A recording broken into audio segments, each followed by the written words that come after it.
Always we should be in God's grace, in our elders' blessings. That is too much essential for our life. To spend a respectful life, it is too much necessary that we are getting the blessings of our elders and our teachers, our parents, and all to whom we can learn anything more. Right now, nowadays, there is one kid, Ishit Bhatt, that is too much viral. Do you heard about it? Who know about it? Ishit Bhatt. सुना है किसी बच्चे ने उसके बारे में? KBC देखते हैं कोई बच्चे? केबीसी कौन बच्चा देखता है? You should watch. ये बहुत ज़्यादा मीनिंगफुल प्रोग्राम है, बहुत सब्जेक्टिव प्रोग्राम है, आपको देखना चाहिए। और आज नहीं सुना है तो आप जाकर सर्च करिए। आप अगर गूगल पे, यूट्यूब पे, कहीं भी किसी भी सोशल मीडिया पे आप सिर्फ केबीसी डालेंगे तो आपको कुछ और नहीं नजर आएगा, सिर्फ और सिर्फ आपको इशित भट्ट का नाम नजर आता है। Why? क्यों? इशित Bhatt was only 10 years old, 10 साल का बच्चा, and he was studying in 6th grade. तो मैं इसलिए यहाँ जिक्र इसलिए कर रही हूँ बिकॉज यहाँ आप जैसे बच्चे, इशित भट्ट जैसी एज के बच्चे बहुत ज्यादा हैं। और अगर हमारी लाइफ में कभी कोई बड़ा अचीवमेंट आ जाता है, बड़ा मूवमेंट आ जाता है, तो हमें उसे संभालना कैसे है। समटाइम्स ना बहुत जल्दी सक्सेस मिल जाती है और उस सक्सेस को हम संभाल नहीं पाते हैं। ऐसा ही इशित भट्ट के साथ में हुआ। 10 इयर्स का बच्चा हॉट सीट पर आया अमिताभ बच्चन जी के साथ में। यू नो अमिताभ बच्चन जो होस्ट करते हैं, और पहले भी किड्स जूनियर में बहुत सारे बच्चों ने बहुत अच्छी रैंक हासिल करके विनर भी बने। जैसे कि लास्ट नवंबर में मयंक नाम का बच्चा था जो कि करोड़पति एवर बना किड्स में।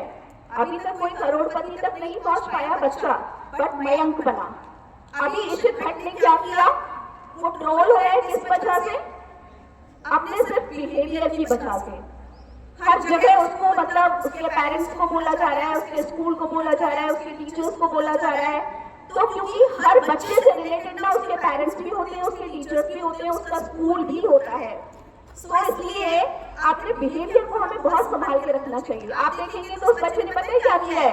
He was too much confident. अच्छा होता है, आत्मविश्वास हमारे अंदर होना चाहिए, ये बहुत अच्छी बात होती है, लेकिन उस आत्मविश्वास को इतना हर्डली एक्सपोज करना, जल्दबाजी में हर चीज कर जाना, ये बहुत गलत होता है। काफी अच्छी रकम तक वो बच्चा पहुंच गया था, लेकिन वो 0 बैलेंस पर पहुंच गया ड्यू टू हिज बिहेवियर। वो पता है कैसे कैसे क्वेश्चंस करता है।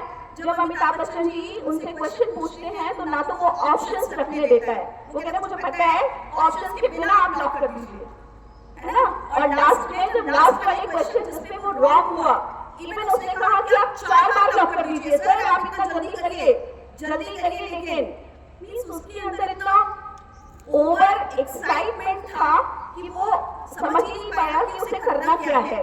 उसने कहा रूल्स पर समझाइए, मुझे सब पता है, यहाँ के रूल्स मैं सब पढ़ के आया हूँ। मीन्स उसे ऐसा लगा कि उसे सब कुछ आता है। हमें सब कुछ नहीं आता, कभी भी नहीं आता। कभी भी आप किसी भी बड़े स्टेज पर भी पहुंच जाएंगे, कभी आपको सब कुछ नहीं आएगा। आपको हर चीज सीखने की जरूरत पड़ती है, हर स्टेप पर बहुत कुछ सीखने की जरूरत पड़ती है।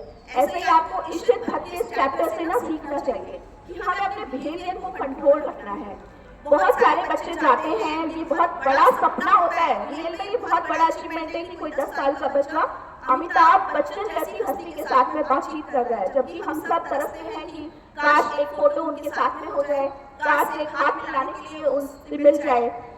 तो ये जो मोमेंट उनकी लाइफ में आया, बहुत जल्दी आया। 10 इयर्स के यहाँ बहुत सारे बच्चे होंगे, है ना, बहुत सारे बच्चे 10 इयर्स के।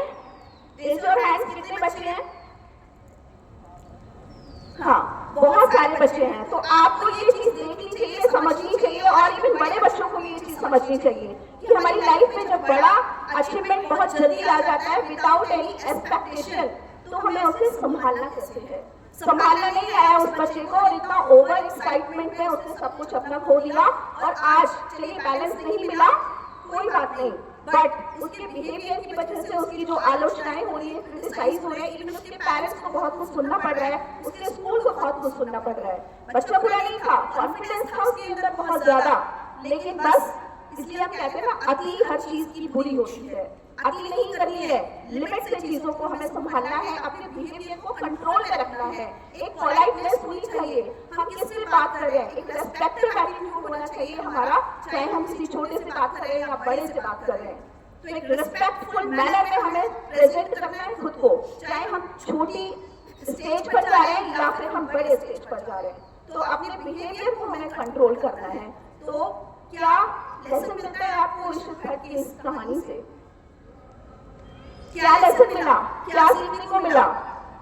We should control ourselves. We should be respectful always.